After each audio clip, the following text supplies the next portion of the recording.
Hello students, स्वागत है आपका एक बार फिर से हमारे यूट्यूब चैनल पर। जो पहले की वीडियोज़ थी वहाँ पर हम काफ़ी सारे टॉपिक स्ट्रेट लाइन से पढ़ चुके हैं और फाइनली जो आज का हमारा टॉपिक है वो है स्ट्रेट लाइन की डेफिनेशन कि स्ट्रेट लाइन आप किसको कहेंगे। यहाँ से आपका जो शुरू होता है वो इक्वेशन पे बात आ जाती है। स्ट्रेट लाइन और स्ट्रेट लाइन की इक्वेशन, वो इक्वेशन किस किस तरीके की हो सकती हैं, यहाँ से आपका वो कंप्लीट टॉपिक चलता है। तो स्ट्रेट लाइन के बारे में पहले हम पता करते हैं।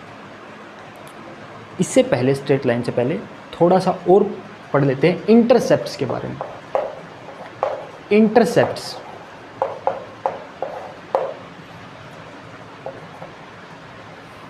इंटरसेप्ट क्या होता है किसी भी लाइन का। मान लेते हैं ये हमारे पास कोऑर्डिनेट एक्सिस है, कोई भी लाइन है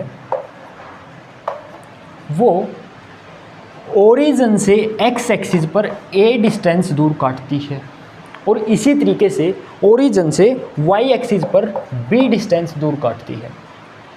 तो इस कंडीशन में क्या कहेंगे कि जो एक्स एक्सिस के ऊपर इंटरसेप्ट है वो डिस्टेंस है कौन सी, ओ ए। ये जो डिस्टेंस है ये क्या होगा, एक्स इंटरसेप्ट, और ये जो डिस्टेंस है ये क्या होगा, वाई इंटरसेप्ट। यानी कि यहाँ पर एक्स इंटरसेप्ट कितना है, ओ ए, और वाई इंटरसेप्ट कितना है, ओ बी।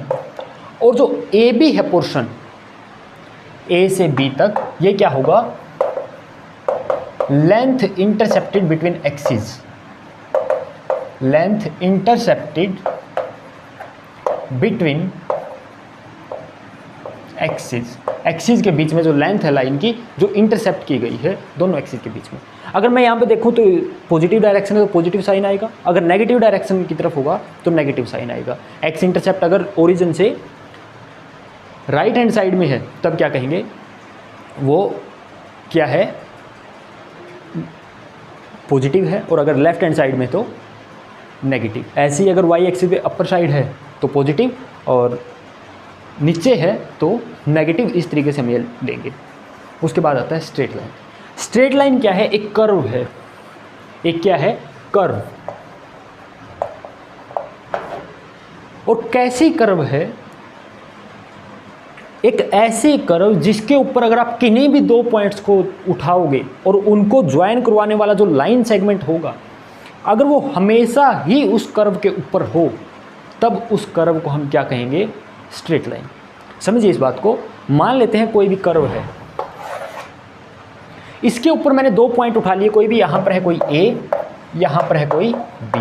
मैं अगर इस ए बी लाइन सेगमेंट को ज्वाइन करवाऊं और ये जो लाइन सेगमेंट है ए बी अगर ये ओरिजिनल कर्व के ऊपर आ जाता है तब आप इसको क्या कहेंगे, straight line. This is the definition of straight line, A curve in which the line segment joining two points on this curve lies on the curve. कि दो पॉइंट्स को ज्वाइन करवाने वाला जो लाइन सेगमेंट है अगर वो कर्व के ऊपर ही हो तब हम उसको क्या कहेंगे, स्ट्रेट लाइन। यहाँ पर क्लियर से हम देख सकते हैं कि दोनों को मिलाने वाला जो लाइन सेगमेंट है वो कर्व के ऊपर नहीं है, तो इसको हम स्ट्रेट लाइन नहीं कह सकते। अगर मैं मान लेता हूँ कि यहाँ पर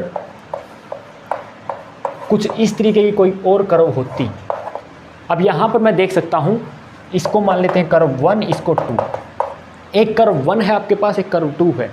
कर्व 1 का जो पार्ट है ए बी, जो इसके ऊपर दो पॉइंट है वो हमने उठाए। वो ए बी लाइन सेगमेंट जो है वो 1 के ऊपर तो है लेकिन 2 के ऊपर नहीं है। यानी कि 1 एक लाइन है, स्ट्रेट लाइन है, लेकिन 2 एक स्ट्रेट लाइन नहीं है। ये होती है डेफिनेशन किसकी, स्ट्रेट लाइन की।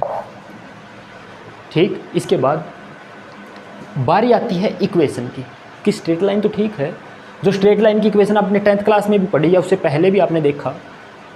Equation,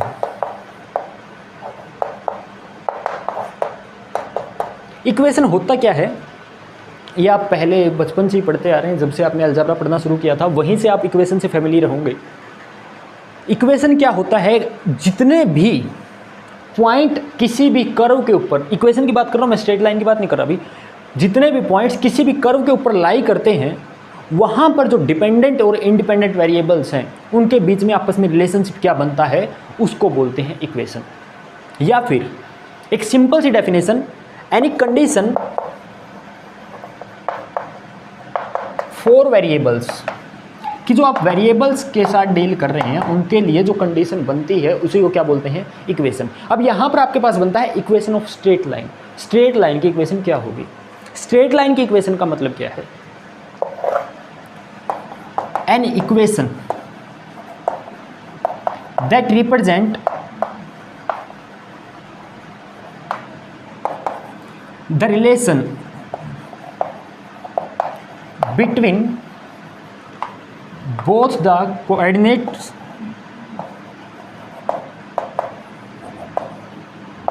of any arbitrary point on straight line, कि स्ट्रेट लाइन जो है उसके ऊपर कोई भी आर्बिट्रेरी अगर पॉइंट हमने ले लिया, उस आर्बिट्रेरी पॉइंट के जो दो कोऑर्डिनेट है एक्स और वाई, यानी कि जो दो एक्सिस की वैल्यूज है वहाँ पर एक्स और वाई की जो वैल्यू बनती है उनके बीच में जो एक स्पेसिफिक रिलेशन बनता है और वो सबके लिए सेम होगा। ये बात भी कि वो सबके लिए सेम होगा, ये भी हम प्रूव करेंगे। ठीक है, तो जो उनके बीच में जो रिलेशनशिप बनता है उसको क्या बोलेंगे, इक्वेशन। सिंपली बात तो वही है कि एक्स और वाई टाइप के जो पॉइंट है प्लेन में आपके पास, अगर ये एक्स वाई किसी भी लाइन के ऊपर लाई करता है तो इस एक्स और वाई के बीच का रिलेशनशिप क्या बनेगा, इसी को बोलते हैं इक्वेशन ऑफ स्ट्रेट लाइन, अगर ये स्ट्रेट लाइन के ऊपर है तो।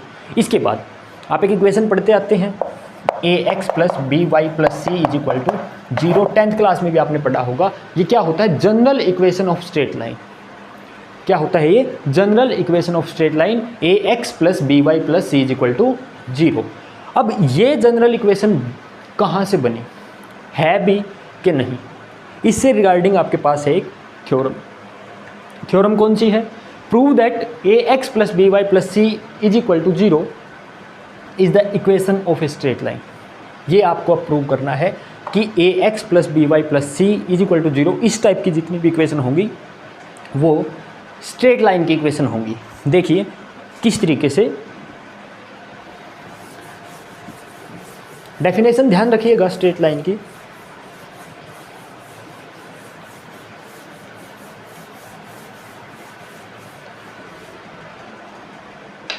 बारी आती है हमारी a x plus B Y plus C is equal to 0 1।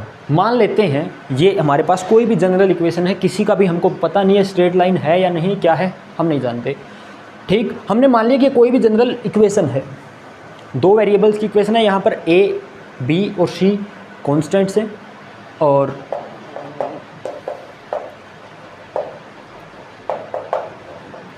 Constants, ठीक, ए बी और सी कोई भी तीन कॉन्स्टेंट्स हैं। अब कोई भी जनरल इक्वेशन है, इसके ऊपर मान लेते हैं कोई दो पॉइंट है, let A x1 y1 and b x2 y2 are on 1। कोई भी जनरल इक्वेशन है तो मान लेते हैं जनरल इक्वेशन जो है इस कर्व की है, हमने वैसे ही मान लिया कुछ भी, ठीक है, इस कर्व की इक्वेशन है और मान लेते हैं कोई दो पॉइंट इनके ऊपर है, एक यहाँ पर है a और यहाँ पर है b। a के कोऑर्डिनेट्स है x1 y1, b के कोऑर्डिनेट्स है x2 y2, ठीक है, a के कोऑर्डिनेट्स हैं x1 y1 और b के कोऑर्डिनेट्स जो हैं वो हैं x2 y2।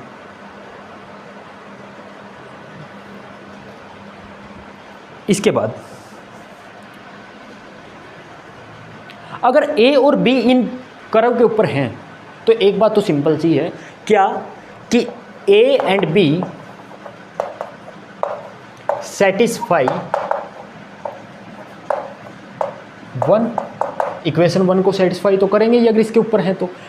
हम 1 में इनको पुट कर लें, अगर 1 में पुट करेंगे तो पहली कंडीशन क्या बनेगी, a x1 plus b y1 plus c is equal to 0, ये दूसरा मान लिया।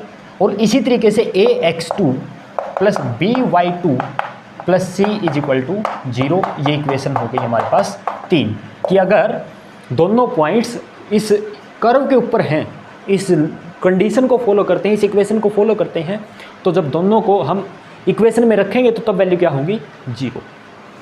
अब एक बात समझिए, ये आपके पास है line segment joining A B. हमने क्या पढ़ा है डेफिनेशन में कि अगर ये ए बी कर्व के ऊपर हो जाता है, अगर ए बी जो लाइन सेगमेंट है वो कर्व के ऊपर ही हो जाता है, तब हम क्या कहेंगे इसको, स्ट्रेट लाइन। अब इसके लिए हम क्या करें कि एक जो पॉइंट है, जो ए बी लाइन सेगमेंट है हमारा, ये कर्व के ऊपर चला जाए। इसके लिए हम ऐसा क्या जुगाड़ करें, इसको कैसे प्रूव करें। ठीक है, एक बात समझिए, अगर मैं कह रहा हूँ कि लाइन सेगमेंट जो है ए बी, ये कर्व के ऊपर ही है, तो इसका एक सिंपल सा मतलब तो ये बनता है कि इसका हर एक पॉइंट कर्व के ऊपर है। अगर लाइन सेगमेंट कोई है, इसके ऊपर बहुत सारे पॉइंट्स हैं, अगर मैं कह रहा हूँ कि ए बी कर्व के ऊपर है, तो मतलब क्या हो गया, वो सारे के सारे पॉइंट कर्व के ऊपर हैं। ठीक, अब इन सारे के सारे पॉइंट्स को कर्व के ऊपर कैसे लेकर जाएंगे। यहाँ पर कोई भी मैं आर्बिट्रेरी पॉइंट मान लेता हूँ सी, कोई भी, अगर एक को मान लिया तो सारे इसी टाइप के ही होंगे।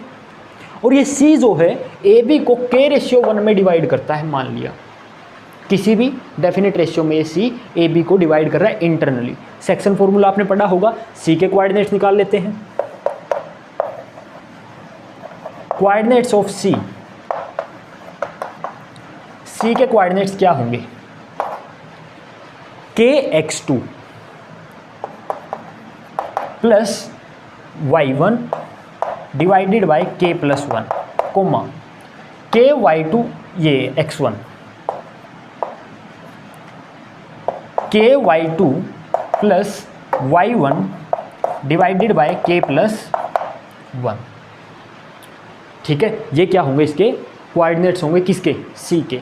अगर मैं प्रूव कर देता हूं कि ये सी भी कर्व के ऊपर ही है, तो मतलब दो चीज़ों में से एक हो जाएगी। मैं कह रहा हूं कि ए बी एक लाइन सेगमेंट है, उसका कोई आर्बिट्रेरी पॉइंट उठा लिया, अगर वो कर्व के ऊपर है तो या तो ए बी स्ट्रेट लाइन नहीं है, ए बी लाइन सेगमेंट नहीं है अगर कर्व के ऊपर चला गया तो, या फिर वो कर्व से सीधी लाइन है, दोनों में से एक तो होगा ही। अगर मैं कह रहा हूँ कि ये दोनों सेम है, ठीक, अगर दोनों सेम है तो दोनों में से किसी एक को तो ख़त्म होना ही पड़ेगा। ठीक है, अब देखो ये पॉइंट है सी, इसको मुझे कहाँ लेकर जाना है, कर्व के ऊपर। तो इसके लिए सबसे बेहतरीन तरीका क्या है कि मैं ये चेक करूँ ये कर्व के ऊपर है कि नहीं। डायरेक्ट इसकी इक्वेशन के लेफ्ट हैंड साइड के पोर्शन में मैं पुट कर लूँगा। इसको उठा के मैं यहाँ पे अगर पुट कर लूँ और आंसर 0 आ जाए तो मैं क्या कहूँगा, ये उस कर्व के ऊपर है, यानी कि उस इक्वेशन को सेटिस्फाई कर रहा है। तो रख लीजिए यहाँ पर क्या बनेगा, a kx2 plus x1 divided by k+1 plus b ky2 plus y1 divided by k+1 plus c, left hand side of 1 is equal to this. यहां से एलसीएम कितना हो गया, k+1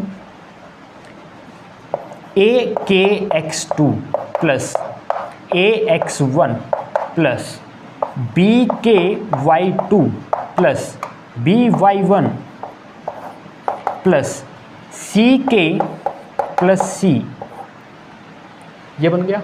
यहां से देखो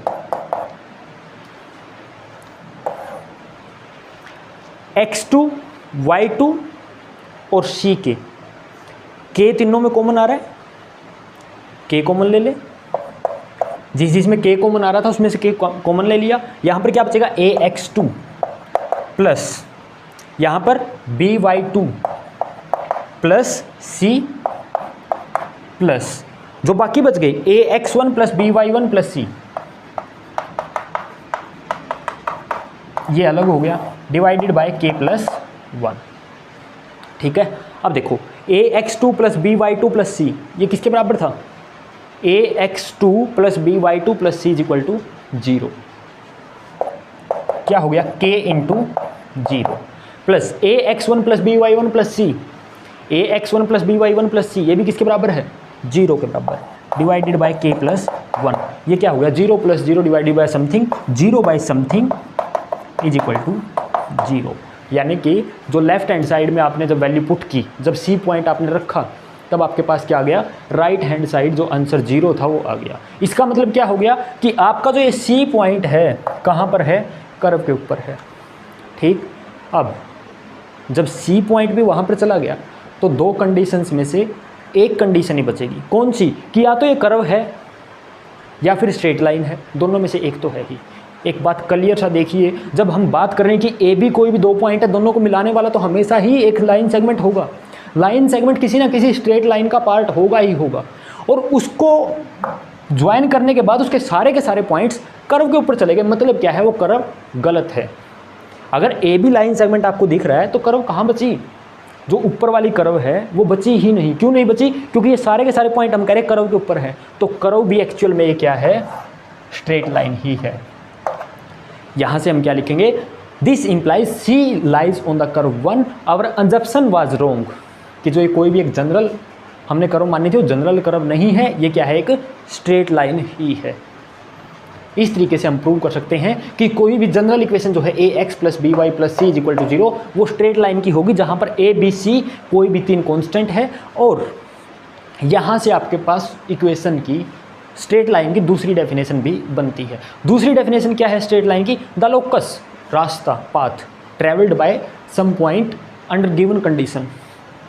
लोकस ये वर्ड आप काफ़ी ज़्यादा यूज़ करेंगे इस चैप्टर में भी, और सर्कल चैप्टर जो अगला है इसके बाद उसमें भी। लोकस क्या होता है, the path travelled by some point, the path travelled by any point with an given condition, किसी भी गिवन कंडीशन के साथ, विद ए गिवन कंडीशन, किसी भी गिवन कंडीशन के साथ कोई भी पॉइंट जो पाथ ट्रैवल करता है उसको क्या बोलते हैं, लोकस बोलते हैं। कोई भी रास्ता है जैसे ये है, किसी भी कंडीशन के हिसाब से वो ट्रैवल करता है उसको लोकस बोलते हैं। तो लोकस किसका, एक पॉइंट का लोकस जो कि इस कर्व के अलोंग चलता हो उसको क्या बोलेंगे, straight line. The locus of a point which moves along the curve A x plus B Y plus C is equal to 0 is called a straight line. ठीक है, तो ये था आपके पास स्ट्रेट लाइन की डेफिनेशन, और इक्वेशन उसकी कैसे होगी, ये जनरल इक्वेशन है स्ट्रेट लाइन की। इसके बाद हम और भी ज़्यादा इक्वेशंस की जो फॉर्म है अलग अलग स्लोप के हिसाब से किस तरीके से निकालेंगे, स्लोप पॉइंट फॉर्म क्या होगी, इंटरसेप्ट फॉर्म क्या होगी, ये सारी चीज़ें भी हम पढ़ेंगे। यहाँ से अगर आपका कोई डाउट बचता है तो आप वो कमेंट में लिख सकते हैं। इससे रिलेटेड क्वेश्चंस या फिर पिछली वीडियो जो हैं उनसे रिलेटेड अगर आपके कोई क्वेश्चंस है तो वो भी आप कमेंट में लिख सकते हैं। हमारे चैनल से जुड़े रहिए और ज़्यादा से ज़्यादा इस वीडियो को शेयर करें।